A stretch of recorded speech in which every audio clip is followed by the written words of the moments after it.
Olá, tudo bem? Eu sou o professor Beto Freire e a partir de agora nós vamos iniciar a nossa aula de revisão.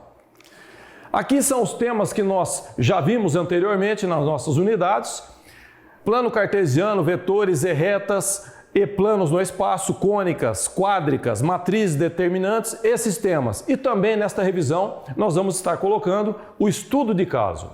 Plano cartesiano, vetores, retas e planos no espaço. Entramos com o primeiro item, que seria a distância entre dois pontos. Acha o comprimento do segmento cujos extremos são o ponto A e o ponto B.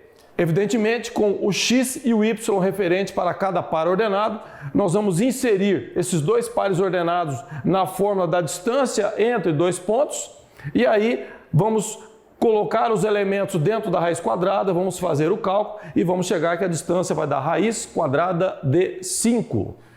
Continuando ainda dentro de plano cartesiano, ponto médio de um segmento. Lembrando que nós vamos dividir ao meio um segmento. E para que isso aconteça, nós vamos fazer uma média aritmétrica entre os pontos. Aqui eu tenho dois pontos, ponto A, ponto B. E aí eu vou somar o elemento de x com x e elemento de y com y e dividir por 2. O de x divide por 2, o de y divide por 2. Consequentemente, eu vou ter o ponto médio, partindo daquela ideia que o ponto médio nada mais é do que dividir ao meio um segmento. Temos agora a definição de vetor, entrando aí, evidentemente, num dos temas mais relevantes dentro da álgebra linear. Definição de vetor. Vetor é um segmento orientado, né? Ele tem um começo e ele tem um fim. E se ele é orientado, vamos supor que eu tenho o começo, que é o ponto A, e o fim, que é o ponto B. Ele vai de A para B ou pode ir de B para A. Por isso que chama-se segmento orientado. E isso converte para vetor. Lembrando também que um vetor tem intensidade. Então você tem três características. Tem a intensidade, tem a direção e o sentido. Operações vetoriais. Então eu posso muito bem fazer operações de adição, subtração, multiplicar um vetor por um escalar. E aqui nós temos o exemplo da adição e a multiplicação por escalar desses vetores que estão aqui. Eu tenho o vetor U e o vetor V que estão no R2 no formato de par ordenado. A soma dos dois vetores. Aqui eu tenho vetor U mais vetor V, 1 e 2 e 3 e menos 2. Eu vou somar x com x e y com y. Muito simples. 3 com 1, 4, 2 com menos 2, 0. Na subtração, a mesma coisa. Então aqui vai ser 1 menos 3 menos 2. Aqui vai ser 2. Muito importante que esse sinal negativo faz o jogo desse sinal dentro do par ordenado. Então menos com menos é mais. Então 2 com mais 2, 4. Aqui eu vou multiplicar o vetor U por um escalar, que é 5. E aqui eu vou multiplicar o vetor V por outro escalar, que é 3. Uma multiplicação bem simples. 5 vezes 1, 5. 5 vezes 2, 10. 3 vezes 3, 9. 3 vezes menos 2, menos 6. Entramos agora em dependência linear. Outro tema muito importante dentro da álgebra e dentro dos vetores. Dependência linear. De forma resumida, significa que um vetor depende do outro para existir. Então nós temos alguns conceitos. Nesse método 1, determinar se o vetor do conjunto 1 e 2 e 2 e 4 são linearmente dependentes ou independentes. Então ele quer saber se esses vetores um depende do outro ou não. Então aqui eu tenho o vetor 2 e 4 é igual ao vetor 1 e 2 multiplicando por escalar. Se acontecer isso, nós temos que os dois vetores são linearmente dependentes. Logo abaixo nós vamos ter o exemplo. Se acontecer a diferença, significa que eles são independentes. Um não depende do outro para ser criado. Então nós temos aqui vetor 2 e 4, que é igual a que multiplica o vetor 1 e 2. Se eu colocar, por exemplo, o número 2 nessa constante, nesse escalar, vocês observam que eu vou ter 2 vezes 1, 2, 2 vezes 2, 4. Eu vou ter a igualdade entre os vetores. Logo, isso configura dependência linear. Método 2, a gente remete um pouco a sistemas lineares. Um sisteminha muito simples para a gente saber se vai ser linearmente dependente ou independente. determinar se os vetores do conjunto, mesmo conjunto do anterior, que seria o vetor 1 e 2, 2 e 4, se são linearmente dependentes ou independentes. Então aqui eu já vou montar uma equação com esses dois vetores e dois escalares e igualar essa equação a um vetor nulo, que para nós aqui está representado como se fosse zero. Então aqui eu tenho o escalar A que multiplica o primeiro vetor e o escalar B que multiplica o segundo vetor igual a nulo. Lembrando que tem que haver uma soma entre esse escalar com vetor. Aí aqui eu multiplico o escalar pelo vetor, depois eu vou montar um sisteminha igualando esse elemento e esse elemento com o vetor nulo. Então vou ter duas equações iguais a zero. Se esse sistema tiver infinitas soluções, nós vamos ter que os vetores vão ser LD, linearmente dependente. Se tiver uma solução só esse sistema, nós vamos ter que os vetores são LI, linearmente independente. Continuando ainda na parte de plano cartesiano, vetores, retas e planos no espaço, entramos no último tópico dessa unidade da revisão, que é posições relativas de reta e plano. Determine a intersecção da reta, das retas que eu tenho aqui, x, y e z, com o plano π, que está representado na equação x menos 4y mais z, que é igual a menos 2. Muito bem, como que eu vou fazer a intersecção? Eu vou substituir as variáveis das retas, que é x, y, z, dentro da equação do plano. Simples assim. Peguei o valor de x, y, z e vou substituir dentro da equação. Está aqui a substituição e com isso eu vou achar uma letra t que eu chamo de parâmetro. Aí eu vou ter que t vai ser igual a 1. Quando eu acho t, eu vou substituir simplesmente nesses elementos que estão nas equações e eu vou achar o x, o y e o z, que vai ser nada mais, nada menos que a intersecção das retas e o plano. Aqui entramos agora na equação da parábola. Já vamos em cônicas. O que seria a equação da parábola? Nós temos aqui, vamos considerar uma reta que eu chamo de reta diretriz, né? E o ponto F que eu chamo de foco. Nós temos uma reta diretriz que é y, que é igual a menos 5 sobre 4, e o foco que é 2 e menos 3 sobre 4. Lembrando que esse foco aqui é um par ordenado. Seja xy um ponto P arbitrário na parábola, ou seja, um ponto qualquer na parábola, definida a partir dessa diretriz e desse foco, determine a equação da parábola. Então nós temos um modelo para equacionar essa parábola, que nada mais é também você fazer a distância entre dois pontos. Então eu estou remetendo aqui a distância do ponto P até o foco, que esse ponto P é um ponto que está na parábola, é um par ordenado que está na parábola, que é igual a distância do ponto P até a reta diretriz. Sabemos que a distância entre dois pontos é um teorema de Pitágoras, que vai ter uma raiz quadrada. Então nós temos aqui x menos 2 elevado ao quadrado e y mais 3/4 elevado ao quadrado. Lembrando que esses elementos que eu coloco dentro da raiz quadrada são do foco. E eu vou igualar com y mais 5/4, que nada mais é do que a distância dessa diretriz até essa parábola, ok? E aqui nós vamos resolver elevando ao quadrado os dois membros e fazendo a conta elevando ao quadrado, vamos chegar numa equação do segundo grau, que é a equação da nossa parábola. Continuando em cônicas, agora nós vamos entrar em elipse. A equação da elipse com o centro na origem do plano cartesiano e que passa pelos pontos A1, A2, B1 e B2. Lembrando a vocês que o ponto A1 e A2 nada mais é do que a distância do eixo maior. B1 e B2 é a distância do eixo menor. Então temos aqui a equação da elipse, que é x ao quadrado sobre a ao quadrado. Essa equação está na forma canônica, não se esqueça disso, e forma reduzida. Então nós temos x ao quadrado dividido por a ao quadrado, mais y ao quadrado dividido por b ao quadrado, que é igual a 1. Aí eu vou simplesmente substituir o 5, que vem como o elemento A do eixo maior, substituo eleva ao quadrado, o b substituo eleva ao quadrado e vem como também o eixo menor. E aí, simplesmente fazendo a conta do quadrado, eu chego na equação reduzida da elipse.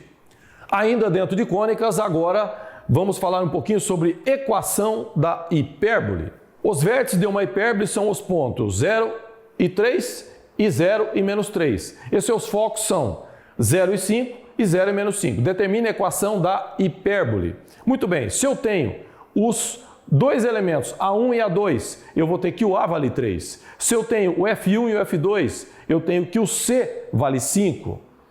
E aí eu vou usar o teorema de Pitágoras, que é fornecido dentro do equacionamento de uma hipérbole.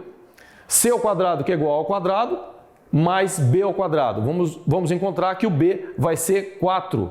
Se eu achei o A e o B, eu consigo achar a equação da hipérbole. Lembrando que aqui nós temos um sinal negativo que mostra que esta equação é de hipérbole. Nós temos y ao quadrado, que é dividido por a ao quadrado, menos x ao quadrado dividido por b ao quadrado, igual a 1. Simplesmente substituir o valor do a e o valor do b e nós temos finalmente a equação da hipérbole. Agora vamos entrar em quádricas, que é um tema muito relevante também dentro da nossa geometria analítica.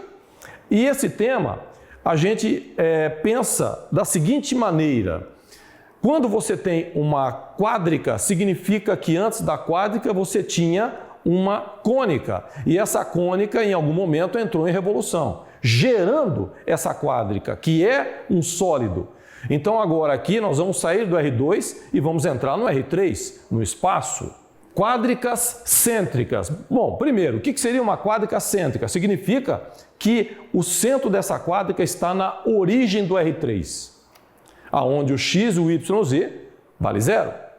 Quádricas cêntricas. Se todos os sinais são negativos, então o lugar geométrico da equação é vazio. Bom, eu não posso ter uma equação de quádrica onde todos os sinais são negativos, ok? Então vou ter que ter uma alternância de sinais. E para cada alternância eu vou ter um modelo de quádrica diferente.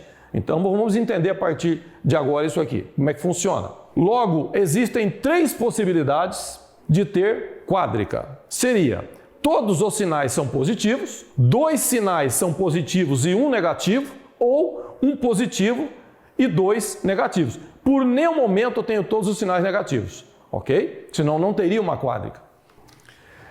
Aí no primeiro exemplo de quádrica que nós temos, seria todos os sinais positivos. Isso para nós remete em um elipsoide, que é uma rotação de elipse.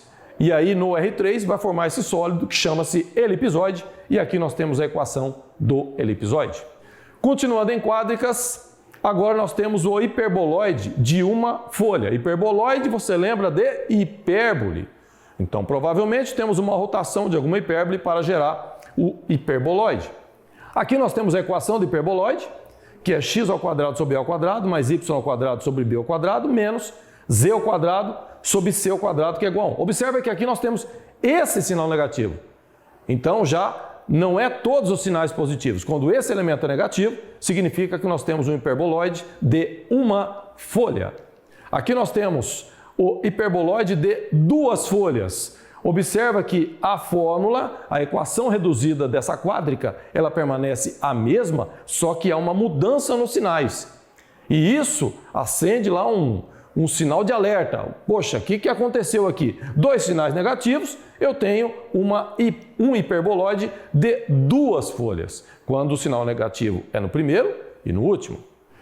Cilindro reto de base elíptica. É um cilindro, só que a base é uma elipse. Então não é um cilindro que chama-se circular. Aí seria um cilindro com a base círculo. Aqui no caso é base elíptica, tá? Aqui eu tenho as 3 possibilidades de ter uma equação de cilindro reto de base elíptica. A primeira, x ao quadrado sobre a ao quadrado, mais y ao quadrado sobre b ao quadrado, que é igual a 1. X ao quadrado sobre a ao quadrado, menos y ao quadrado sobre b ao quadrado. Vocês observam que aqui, em nenhuma das 3 equações, eu vou ter as 3 variáveis. Sempre vai estar faltando uma. Essa primeira eu tenho x e y, aqui eu tenho x e y, aqui eu tenho x e y e eu não tenho a terceira variável, que é a z. E aqui são as opções que eu tenho e dá para se observar muito claramente que a alternância é somente nos sinais, ok? Muito bem, entramos agora em matrizes, determinantes e sistemas lineares. Inicialmente, vamos revisar agora a matriz. Adição de matriz, só lembrando que matriz é composta por linhas e colunas. Então nós temos aqui agora a adição de matrizes. Como é que nós vamos fazer isso? Bom, primeiramente, para se adicionar matrizes, eu tenho que ter matrizes com o mesmo número de linha e mesmo número de colunas. É necessário ser quadrada essa matriz, número de linha igual de coluna? Aliás, para somar com outra matriz? Não, eu posso ter matriz retangular que está somando com outra retangular. Mas as duas matrizes que estão se adicionando tem que ter número de linha igual a número de coluna, das duas. Tá? Então, se eu tenho uma 2 por 3, eu vou somar com uma 2 por 3. Se eu tenho uma 3 por 4, eu vou somar com uma 3 por 4. Então, aqui nós temos duas matrizes 2 por 2. São de ordem 2, duas linhas e duas colunas. Pode somar? Pode, porque as duas têm a mesma ordem. Você vai somar somente os elementos que ocupam as mesmas posições. 1 e 2, 3. 2 e menos 1, 4 e menos 1, 3. 0 e 0, 0. 7 e 2, 9. Simples assim. Aqui nós temos a multiplicação de matriz. Agora aqui nós temos um detalhe muito importante. Para ser possível a multiplicação de duas matrizes, o número de coluna da primeira matriz tem que ser igual ao número de linha da segunda matriz. Número de colunas aqui nós temos duas da primeira matriz e número de linha da segunda matriz nós temos duas. Então é possível a multiplicação. Você vai multiplicar a linha vezes a coluna. 2 vezes 1, tá? Vamos direto para o resultado. Aqui, ó. 2 vezes 1, 2. 3 vezes menos 2, menos 6. 2 vezes 2, 4. 3 vezes 0, 0. 3 vezes 2, 2 vezes 3, 6. 3 vezes 4, 12. E assim por diante. Sempre lembrando, você multiplica linha vezes coluna, linha vezes coluna, linha vezes coluna. E com isso, nós vamos chegar no resultado dessa matriz que tem origem do produto dessas duas matrizes. Agora, a matriz inversa. Aqui nós estamos fazendo um caso um pouco mais simples, que é uma matriz de ordem 2 por 2.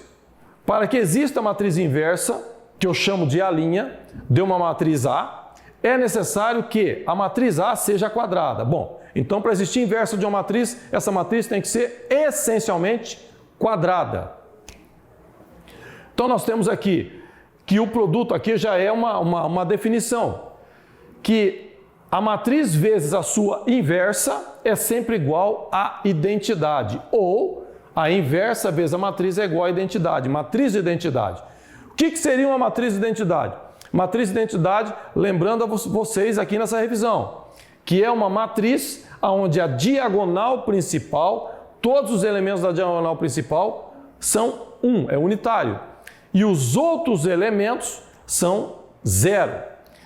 Vale a pena salientar que quando é feito essa multiplicação com essas duas matrizes, nós vamos ter aqui um sisteminha de equações lineares. Então, o que nós vamos fazer aqui? Multiplicando linha vezes coluna. Multiplico linha vezes coluna. Então, 1 vezes A, está aqui. 1 vezes A. 2 vezes C, está aqui. Linha vezes coluna. 1 vezes B, está aqui. 2 vezes D, está aqui. Agora, segunda linha, primeira coluna. Linha vezes coluna. Menos 2 vezes A, está aqui. 1 vezes C, está aqui. Linha vezes coluna. Menos 2 vezes B, está aqui. 1 vezes D, está aqui. Essa matriz que eu consegui através do produto dessas duas, eu vou pegar essa matriz que já estava, o produto dessas duas matrizes já estava igual à identidade. Eu vou pegar essas duas matrizes aqui, aliás, essas duas equações, essas equações lineares que estão dentro dessa matriz, e vou igualar com esses elementos aqui, tá? Então, os elementos que estão aqui dentro, eu consigo igualar com esses elementos e aí montar as equações, que eu já sei que vão ficar equações lineares. Então, aqui eu tenho 2A mais 4C, que é igual a 2. Eu tenho menos 2A mais C, que é igual a 0. Eu tenho 2B mais 4D, que é igual a 0. Menos 2B mais D, que é igual a 1. Então, aqui nós vamos conseguir, nesse primeiro sisteminha, achar o C, você observa que esse sistema eu fiz com a variável A e C e esse sistema eu fiz com a variável B e D. Para ficar de duas em duas, para ficar mais simples a gente resolver o sistema. Então, nesse primeiro aqui eu consegui a variável C, 5C que é igual a 2, vamos ter que o C vai ser 2/5. Logo, o A vale 1/5. Por que que o A vale 1/5? Porque eu vou pegar o C e vou substituir no próprio sistema, em qualquer uma das equações. Qualquer uma, você pode escolher. O resultado vai dar o mesmo. Então, aí eu vou chegar que o A vale 1/5. Se eu pegar o C, que é 2/5, e substituir aqui, ó, tanto faz na primeira quanto na segunda. Esse segundo sistema, você vai achar a letra B ou a letra D, o que fica mais simples. Você pode fazer o sistema por adição. O que é adição? Se você pegar essas duas equações e somar, menos 2B com 2B vai dar 0. 4D com D vai dar 5D. 1 mais 0 vai dar 1. Então nós temos aqui 5D que é igual a 1. Só passar o 5 dividindo o 1. Aí nós vamos ter aqui que o D vale 1/5. Logo, o B é menos 2/5. Por que que dá menos 2/5? Você vai pegar o D, substituir em qualquer uma das duas equações. Tanto faz. E aí você vai chegar na letra B. E com isso, eu consigo achar a letra A, B, C e D. O que é isso? Remete para nós os elementos da matriz inversa. Então, os elementos da matriz inversa, na ordem A, B, C, D, são 1/5, vai ser menos 2/5, vai ser 2/5 e 1/5. Esses são os elementos que compõem a matriz inversa. Muito bem, agora a determinante de primeira ordem. A determinante de primeira ordem significa que eu tenho uma linha e uma coluna. Dada uma matriz quadrada de primeira ordem, que só tem um elemento, primeira linha e primeira coluna, chamamos de determinante associado à matriz M de um número real que ocupa a posição primeira linha, primeira coluna. Muito bem, aqui eu tenho uma matriz que eu chamo de M1 e essa matriz está representada por um elemento, somente um elemento, que é o elemento 5. Por isso que eu chamo de primeira ordem, só tem um elemento lá dentro. E qual é o valor da determinante? É o próprio elemento, o valor da determinante, tá?